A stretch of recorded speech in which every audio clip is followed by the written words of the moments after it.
Welcome to the GinGee GoodEarth show. I welcome you today. I welcome you to my garden. And we have a lot of celebration to enjoy and learn and experience today. Again, I welcome you today to the GinGee GoodEarth show. And we are celebrating the Japanese, the Chinese, Asiatic world and give respect. And this is the doll, the Japanese doll, Chinese, in a kimono that I got at Expo 67. And I'm including everybody today. We all should be grateful, respectful, enjoy the love of peace and prosperity and goodwill to all mankind. And with that being said, I want to start my program, and I thought it would be very appropriate to read an essay by Colin McNichol, and it's called Peking Spring. So I'm going to do that, but I have some informationals I need to get through today. And this is all about happy spring to everybody. And I know that we very much longed for 2021. Hang in there, 2021 is coming. And here we are in the 21st century. And this is Ziggy. And the gentleman's name is written right there for credit. And again, I want to emphasize that I miss you, and I want to thank you, and I'm grateful for all the emails and text messages and boxes of gifts sent to me regarding the GinGee GoodEarth program. And keep writing on emails. I try to respond to everybody, but I want to say I miss you. I had a lapse in months with the GinGee GoodEarth program. I had a lot going on. I want to remind you that this next series, when I put the title headline on the YouTube video, is going to illustrate the names of birds. So I have 3, 6, 9, 12 birds. And that way, I'm still keeping with the Valentine theme and the spring theme. And today, I'm going to cook haddock fish chowder, and I'm making the promised strawberry heart-shaped pie today for you. But first, I'm going to do a couple of readings, and I want you just to be entertained and delighted with the fun that we will be sharing with. Now, the first program will be named Tree Swallow, the second one, Northern Flicker, then the Northern Cardinal, then the Eastern Bluebirds, and then the Blue Jay, and so forth, Hummingbird. So it's going to be kept all together with the titles of birds' names. Instead of saying part 1, letter A, we're going to use feature the backyard bird names. Okay, so I thought I'd work on that. So without further ado, I'm going to show you a picture, and I'm going to modify this recipe, but this is from the Modern Comfort Food Book, and we all recognize her. And this is the Ina Garten series book by Barefoot Contessa Cookbook, and it was written in 2020. And I got it at my local library. It's a library book, and I'm going to be featuring more library books. And again, just to reiterate, I'm also tonight, it'll be under a bird name, but I'm also going to do another chapter on the universal history of the United States of America. And again, I welcome you to the GinGee GoodEarth show.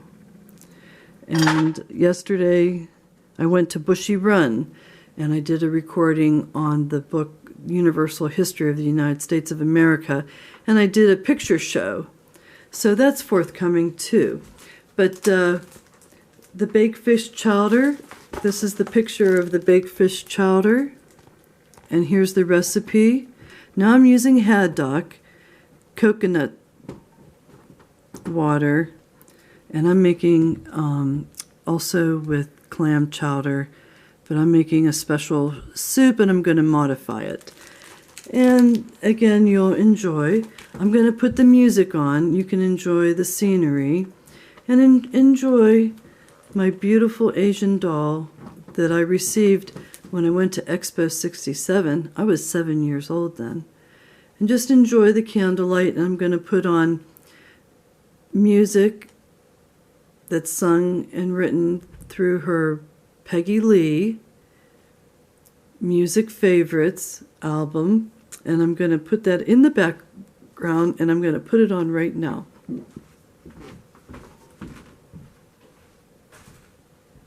Okay, Google, please play Peggy Lee Greatest Hits. All right, here's a YouTube music playlist called Peggy Lee Best Of.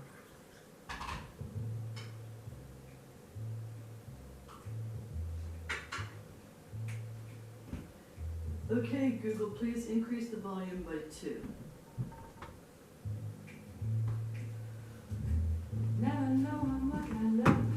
And I also have a dumbwaiter, so I can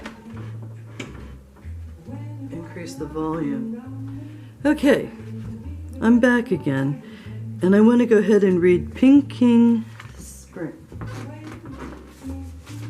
And again, this is still the atmosphere of love, because I'm reading a love letter that was dated 1929.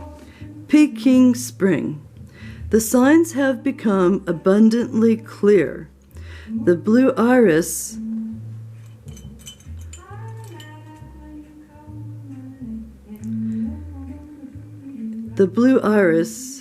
a tenured Pittsburgher now and still robust after 50 years of growing in 3 states, we'll put it right there, has shot up several inches above the mulch. The buds on the silver maple suddenly seem to be engorged, squirming for release, and have blushed up to the color of Grandma's rouge. Yellow chickadees abound at the suet cakes. Crows too large to balance on the feeder cages, hanging from the still cartilage-like wisp of future branches, peck for remnants on the ground. Waves of migrating birds suddenly are common. The whoosh of their wings and the quadraphonic chatter a pleasant late January surprise. And don't be surprised when the neighborhood groundhogs, doesn't every neighborhood have one, 2, 3, or 4? Thought long gone in the late fall, their burrows far too close to the house. Backfields suddenly awake, emerge and begin foraging for fuel. Yes, all the signs are here. It will be an early spring. And the real gardeners, sensing this, but also knowing that their tempting disaster, eagerly watch their starter pots for the first sign of the U-shaped tip of the tomato plants that this year for sure will produce the largest, meatiest, and tastiest fruits ever nurtured on God's green earth. Another name for God's green earth is Mother Earth, and you always spell earth with a capital E. Then I have some more notes. I also got the book, The 50th Anniversary of Women's Marines Make History, Edenton, North Carolina, 1943, and that's also the very first Boston Tea Party. The Edenton Tea Party happened prior to the Boston Tea Party. So this will be one read I will have in the future.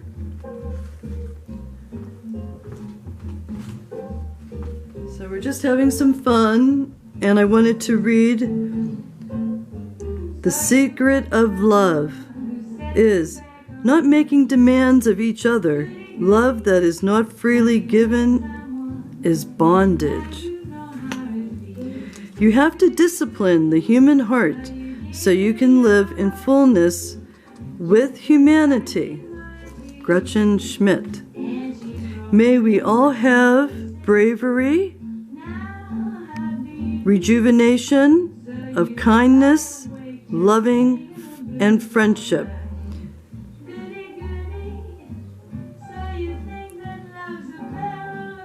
Ask protection for this time of change, and let's see the truth. We have to power to the truth and trust the goodness of what is going on. Be kind to yourself. Gaze into others with your eyes with love. Trust knowingness of faith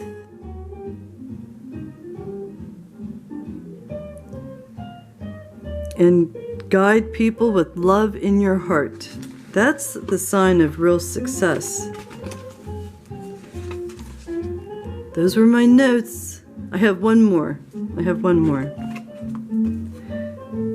The secret of love is when you feel inspired to make suggestions and concentrate not on your own need to make them, but on others' need to hear, wait even then, months if need be, until you perceive in your partner a readiness to hear what you have to say.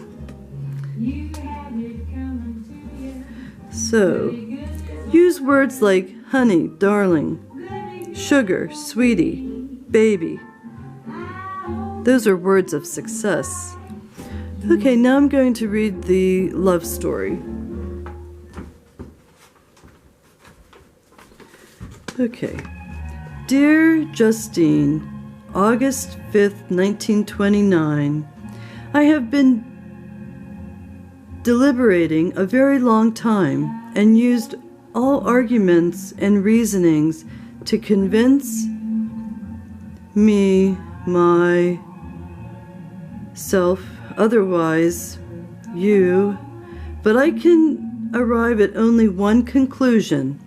It would be folly to recount all the facts on which I base this conclusion, as you know them even better than I.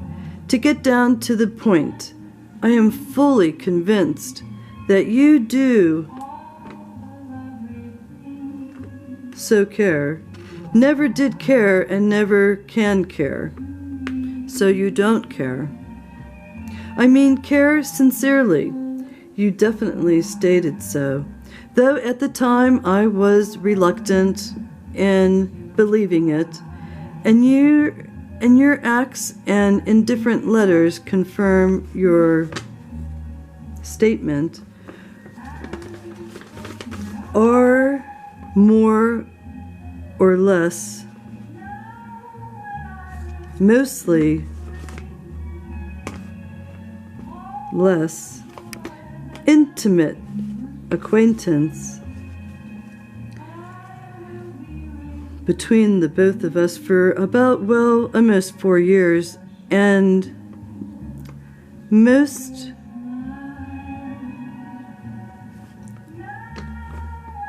adult past your acts and very few letters became more indifferent than ever. They are certain normal reactions which must follow certain stated facts. I do believe your reactions were normal, and that is why I am convinced that you do not care and cannot make yourself care. Perhaps my letters were just as indifferent within the past year, but I could not make myself write one different from yours.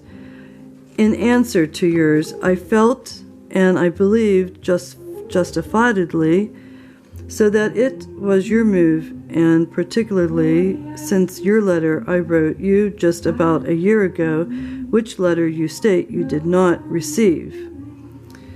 And then the art of letter writing isn't mostly non-existent. Also, the art of reciprocating others for their kindness is something that has been put on the back burner. And I wanted to read this because I thought it could wake those who need to become more upbeat and caring and showing friendship with a loving heart. So as I go on here, August 5th, 1929, this is still the same letter. You did state in one of your letters during the past year that you did not know whether I was testing you out or taking revenge, and that you wished you knew which it was. Well, I don't know, but if it was testing you out and your reactions were normal, and this is a typed letter, he even underlined the word if. But if it was testing you out and your reactions were normal, and I believe they were, that there can be no other conclusion that states above. If, underline, on the other hand, it was taking revenge, you surely just give full on, and then I can't see the word. It's a very old letter.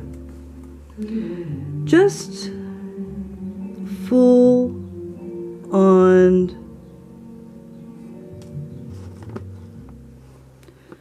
something in doing so. Otherwise, you would have never made the statement.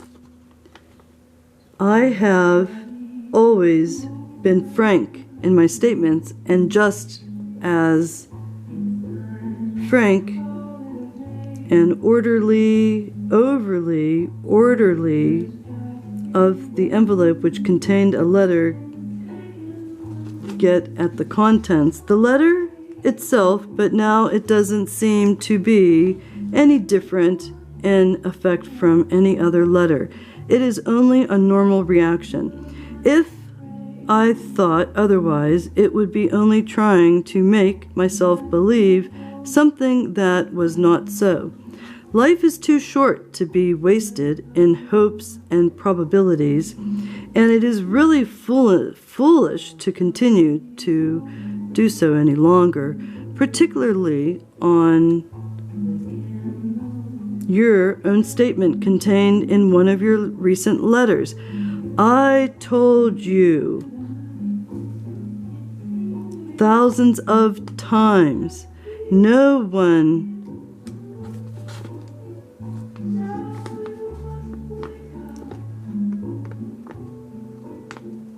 can tell what I'll do next. It depends others, people. I am convinced I cannot